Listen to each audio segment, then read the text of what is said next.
Hey, Steve. How are you? Glad you're so excited to see me today. Alrighty. Good afternoon, everybody, and happy Monday. Let's get to it, and we'll begin with a few scheduling announcements today. President Trump will be hosting the Canadian Prime Minister Mark Carney tomorrow for a working meeting here at the White House. On Thursday, the president will host his 8th cabinet meeting alongside his incredible team. Also on Thursday afternoon, President Trump will host the president of Finland, Alexander Stubb, for a working meeting here at the White House. The president also wanted me to relay his congratulations to Japan for electing their next prime minister, a highly respected person who also happens to be the first female to hold the position for our great ally. While President Trump continues to negotiate peace deals, meets with world leaders, and celebrates the 250th birthday of our United States Navy, as you saw he and the First Lady do just yesterday, Democrats, unfortunately, are continuing to play political games. And we are now in day 6 of the Democrat federal government shutdown. Millions of American federal workers are under enormous financial stress as a result, wondering how they will pay their bills and take care of their families. If the Democrats do not vote to open the government tonight, federal workers will not receive their next full paycheck. Additionally, the special supplemental nutrition program for women, infants, and children will run out of federal money very soon. This program provides vouchers to buy infant formula, fresh fruits and vegetables, and other healthy foods for low-income families. It can be easily fully funded if Democrats simply vote tonight to reopen the government. Also, our incredible military service members who risk their lives to preserve and defend our country are now working without pay and will miss their next paychecks if this Democrat shutdown does not end tonight. The Republican-backed clean and nonpartisan funding bill fully funds this important food aid program, gets our troops paid, and reopens the government. So all of this begs the question, what is the Democrat ongoing shutdown truly about? The sad truth, we believe, is that the Democrats intentionally shut down the government and are inflicting this pain on American citizens to try and demand free health care for illegal aliens. Of course, this is an indefensible and truly radical policy to be in favor of, let alone to use as the primary reason to shut down the United States government. So the Democrats and their allies are desperately lying about their true motivations. We have to set the record straight with the facts so the American people understand what's really at play here. House Republicans passed a clean and nonpartisan funding bill to keep the government open and ensure our troops and other hardworking Americans are paid. Every single House Democrat except one voted against this clean and nonpartisan funding bill. Senate Republicans have subsequently tried to pass this same clean funding bill 4 separate times, and they will do so again tonight, to fully pass it to be sent to the president's desk for signature. And the president is ready to sign this bill to reopen the government as soon as it is sent to his desk. Yet every single Senate Democrat except 3 have voted against this clean and nonpartisan funding bill. The Democrats' current position is that the only way the American government can reopen is if illegal aliens can get free health care. Don't take my word for it, just look at what's inside of the Democrats' proposal to reopen the government. Their funding proposal would result in nearly $200 billion spent on health care for illegal aliens and other non-citizens over the next decade.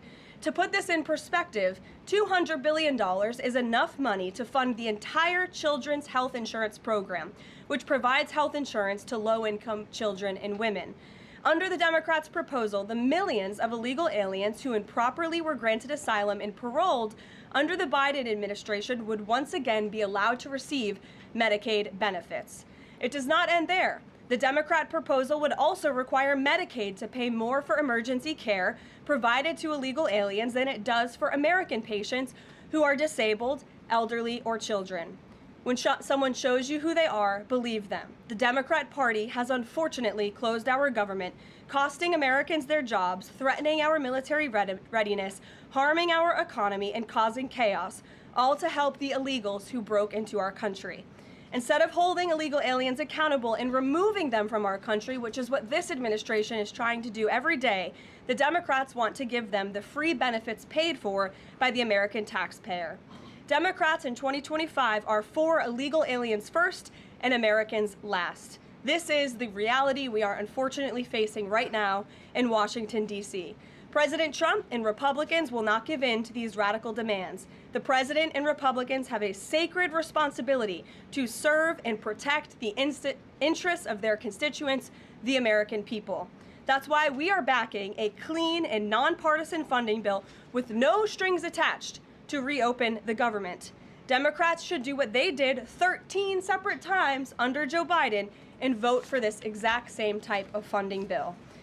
Now the Senate will vote tonight for the 5th time to reopen the government on the 6th day of this shutdown. All we need are an additional 5 Democrat senators to end this madness and vote for the clean funding bill to reopen the government.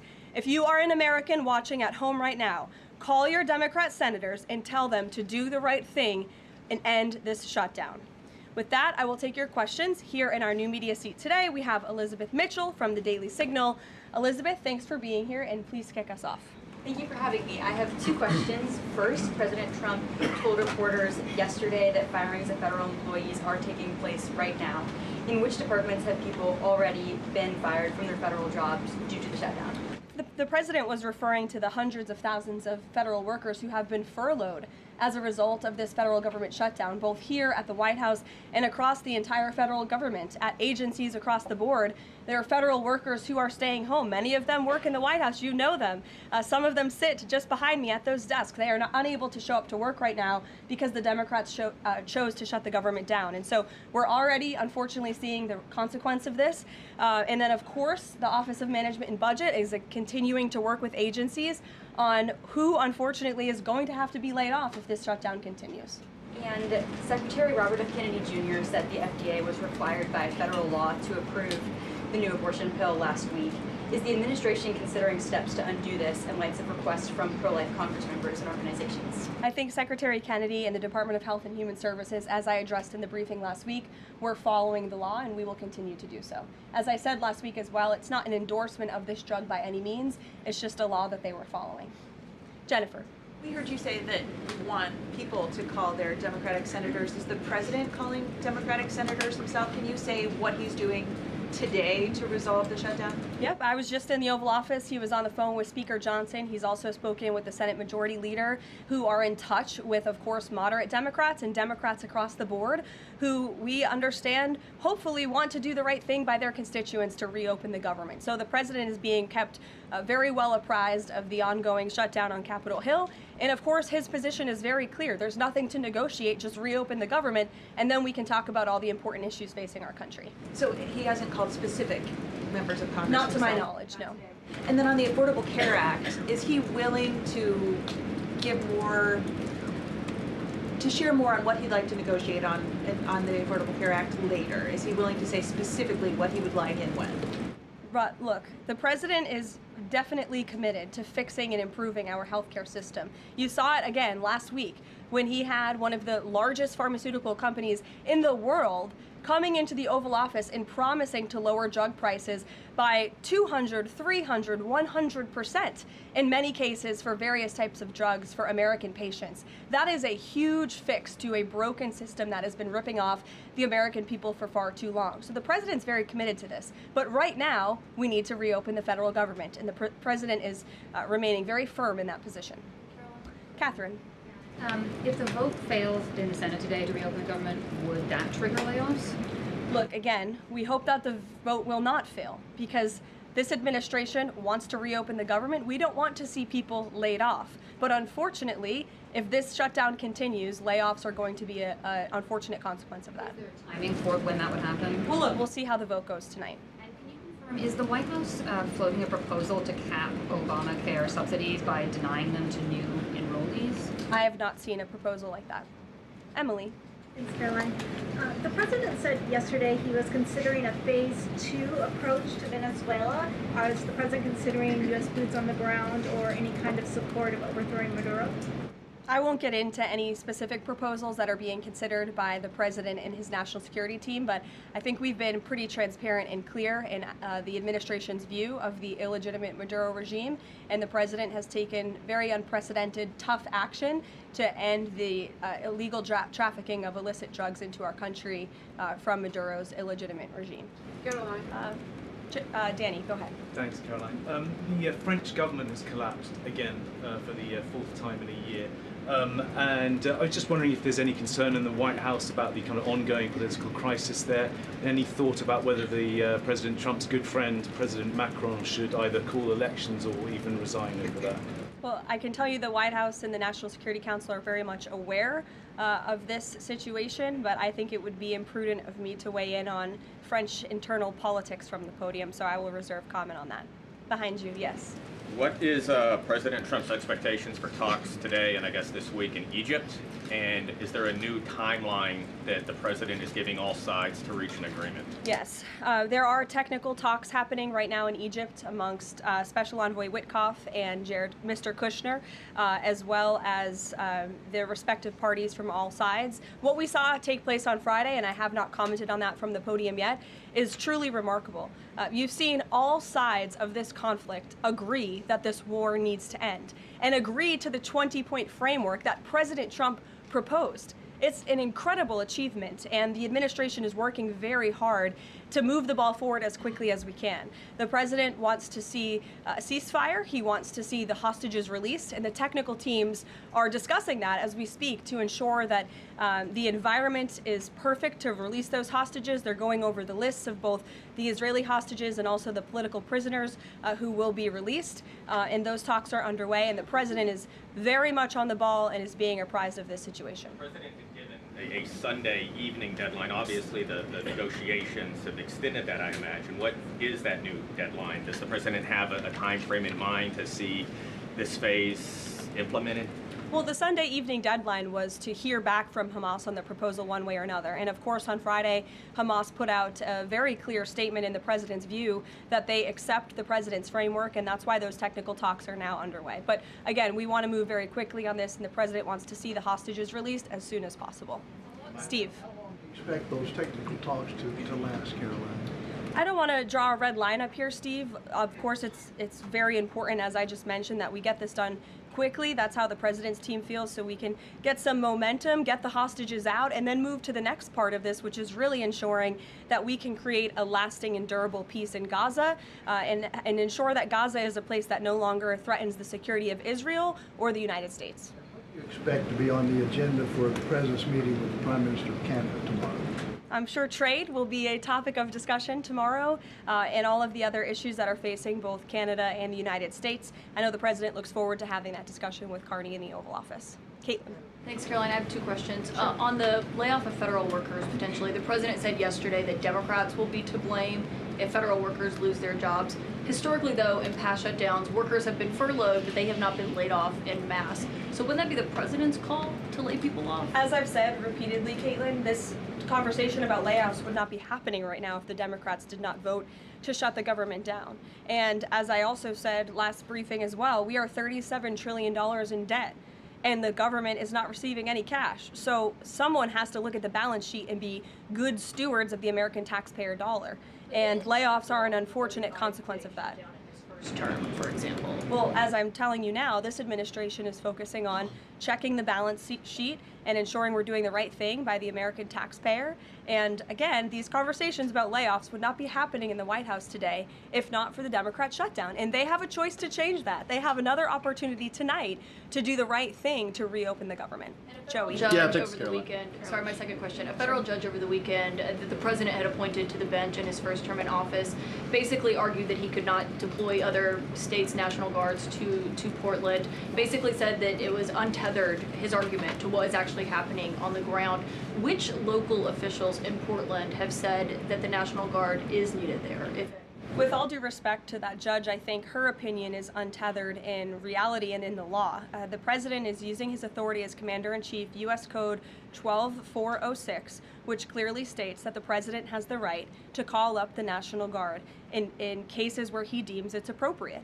And if you look at what has happened in Portland, Oregon, for more than 100 nights, I was talking to our law enforcement team about it this morning, for more than 100 days, night after night after night, the ICE facility has been really under siege by these anarchists outside. They have been disrespecting law enforcement. They've been inciting violence. We saw, again, a guillotine rolled out in front of this federal building. And so the president wants to ensure that our federal buildings and our assets are protected. And that's exactly what he's trying to do. And ultimately, in the case in Los Angeles, that judge ruled in the Ninth Circuit, that panel of judges ruled that those troops could remain and that the president was well within his authority to do so. So we are appealing that decision. As you know, we expect a hearing on it pretty quickly, and we're very confident in the president's legal authority to do this, and we're very confident we will win on the merits of the law. But no local officials that you can point to that have said we need the National Guard? Because I spoke to the police chief of Portland last week. He said that the president's claims just don't match up with what's happening on the ground. I would encourage you as a reporter to go on the ground and to take a look at it for yourself, because there's been many members of the press, not press in this room, but independent journalists, some of whom we'll be inviting to the White House very soon to share their stories, because they have been in the middle of these riots and they have witnessed the anarchy that is taking place night after night. It's on video. You should play it on your show. You have a great opportunity on prime time on CNN to show your audience. Yeah, but you're probably talking to partisan Democrat officials who are opposed to everything this president does. You should also ask the people who live in Portland. We've actually heard from many members of the community who have said that this is complete civil disobedience. It's a mess. It's been loud. It's been troubling for neighbors in the community who are just trying to live peacefully. And these people are not there to peacefully protest. They are there to cause mayhem and havoc. Yeah, Karoline. Stephen, go ahead. Thank you, Karoline. Two questions. First, do you have a reaction to reports that thousands of Cuban troops are deployed alongside Russia fighting in Ukraine? And on a very different matter, the president last week floated in an interview with our colleague Daniel from One America a rebate for tariffs of up to $2,000 per person. Is that plan contingent on the Supreme Court's upcoming ruling on the legality of the tariffs? And is the White House preparing for legislation to make that happen? Sure. On the first point, I have not seen that report, Stephen, but I'll check in with our national security team after this and we'll get you an update. To your second point about the tariff rebates, I think it's an idea that the president has discussed and floated with his team of advisors, but no decision has been firmly made at this point in time. Why don't we go to the back? Owen. Good afternoon. Good afternoon. A few days ago, President Trump demanded Jay Jones in Virginia get out of the race for condoning political violence in a text message against a Republican politician a few years ago. He hasn't left the race. He hasn't dropped out. What's the president's reaction? Well, as you know, I'm not at liberty to discuss political races from the podium. I think the president himself made his position very clear, and I think anyone could agree the messages that were sent by this Democrat nominee for Attorney General in Virginia are really shocking, alarming, and completely unacceptable. He was threatening to kill his opponent and his opponent's children, and that type of rhetoric has zero place in our country, and the president was absolutely right to condemn that. One more, please. Sure, go ahead. Thank you. The Democrats have questioned and scrutinized the president's comments about using potentially the military, American cities, as training grounds for the military. And when you look at Portland, Chicago, local and state officials say that their local law enforcement is able to handle the situations, these protests on the ground.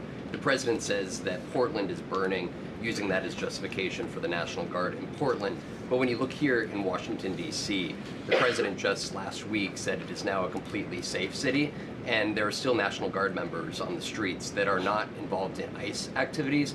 Can you provide the justification for the White House here in Washington, D.C., why the National Guard members continue to be out on the streets? Because Washington, D.C. has invited the National Guard here. Why?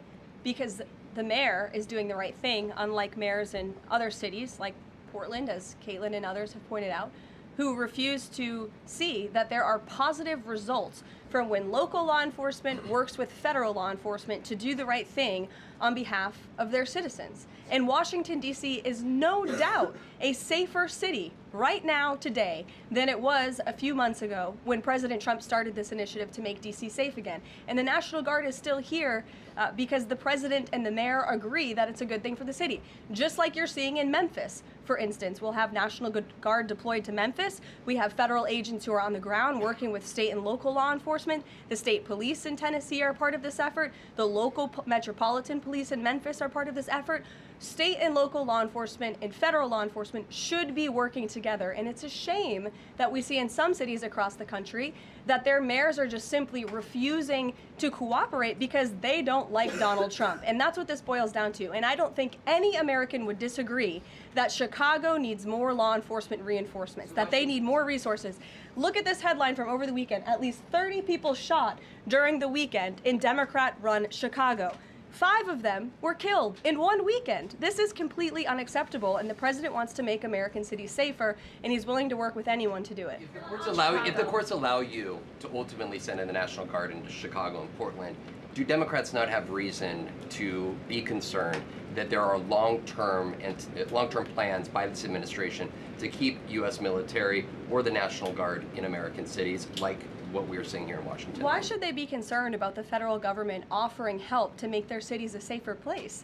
They should be concerned about this. They should be concerned about the fact that people in their cities right now are being gunned down every single night, and the president, all he's trying to do is fix it.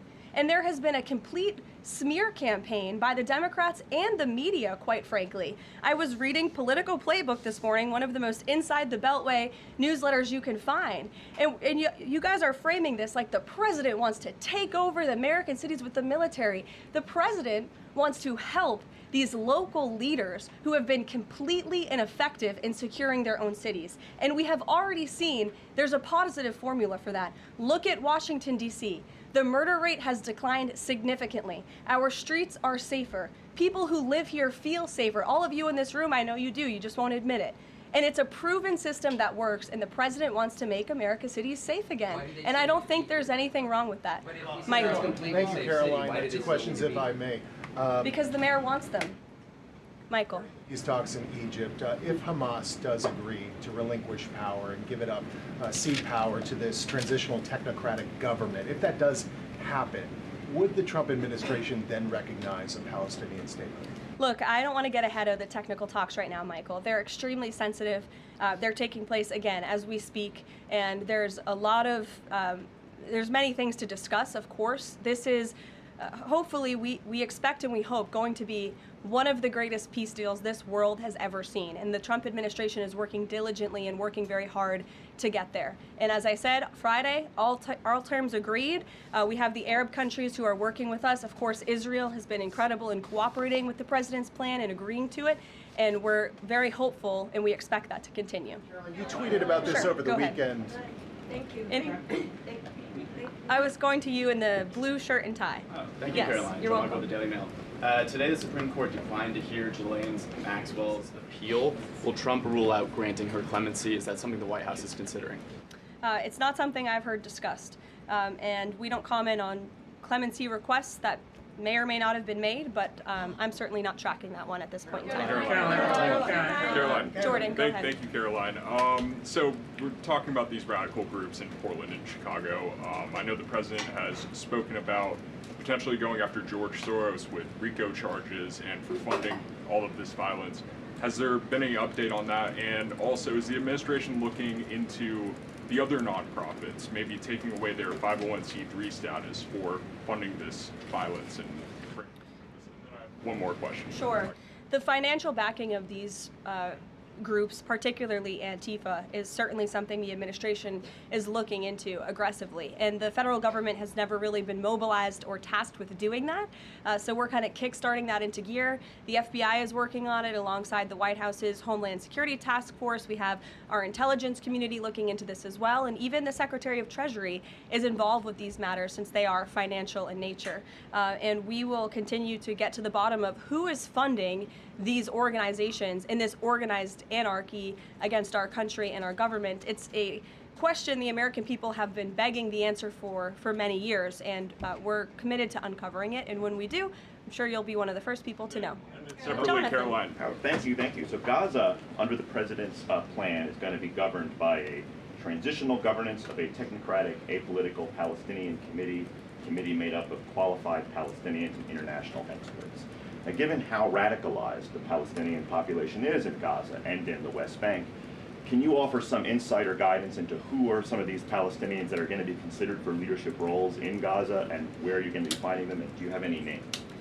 We're not quite there yet, Jonathan.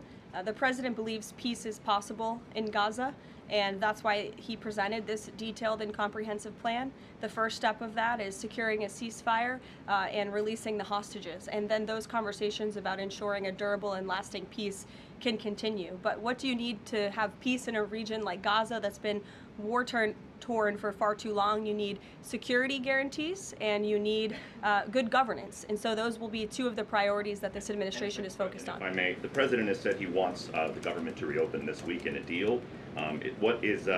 What's going to happen by the end of the week if there's no deal? What's the White House prepared to do? With no deal with what? To reopen the government. Look, as I said, unfortunately, there's going to be a lot of pain inflicted. There already is on the American public, on our troops who are not being paid, again, on women and young children who depend on critical food assistance. We hate to see this. And in fact, the Office of Management and Budget is trying to do everything they can to find funds to get out the door for these vulnerable populations in our country. Again, we shouldn't be having to do that. The Democrats have a chance to change course tonight. I believe the vote's taking place at 6:30, and we urge Democrat senators to vote to reopen the government and to do the right thing. Thanks, guys.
Our website is the stage, it's the store. All of our merch that we have on our website, the hat logo, the stickers, the t-shirt, is all things that I just drew. Just had fun drawing. Thanks to Hostinger, we can actually sell them on our website. It seemed like everything that I wanted to do was easy to do. You know, with Hostinger AI website builder, it didn't take much time at all to build a website that I liked. It's wicked simple to upload content and add new images, and it's all drag and drop. It's so easy, it's like bam!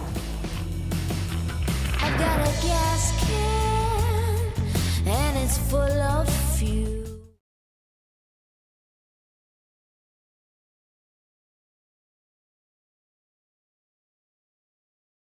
So friends, the verdict is in.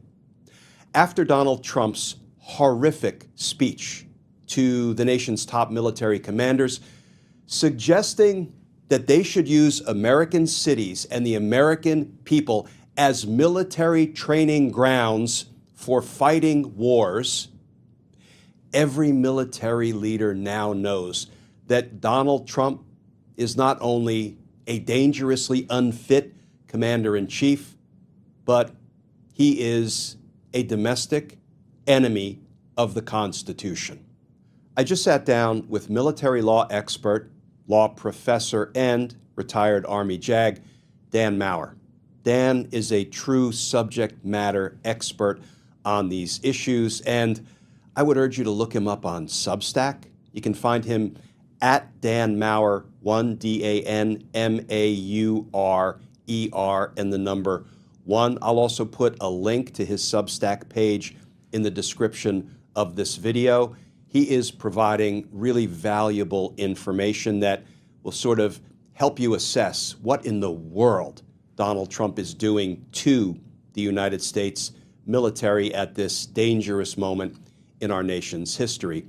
So I hope you enjoy this conversation with law professor and military law expert Dan Maurer.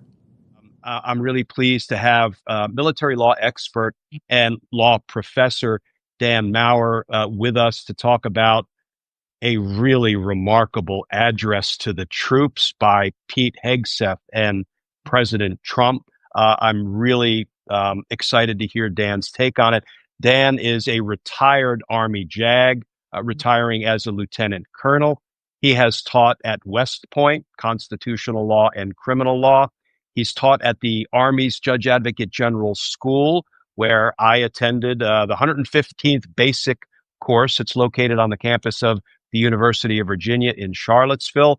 It is where lawyers go before they begin practicing military law as Army JAGs. Dan taught there. He currently teaches at Ohio Northern University's Claude W. Pettit College of Law. And Dan, thank you for jumping on with our friends here on Substack. No, thank you for having me, and I look forward to the conversation. And I will tell you, for anybody who's interested in a deep dive regarding Dan's expertise, we did a 3-part series that's up on my YouTube channel where we talked about the military members being deployed to the streets of America. We talked about the duty of all military members to both obey lawful orders, but to disobey patently unlawful orders. And we talked about this recent phenomenon where it looks like military leadership is scouring social media posts of military members and probably misusing them to retaliate or have an excuse to retaliate against military members that they don't like for some reason. So that's a really deep dive 3-part interview series up on YouTube. But Dan, today, I just want to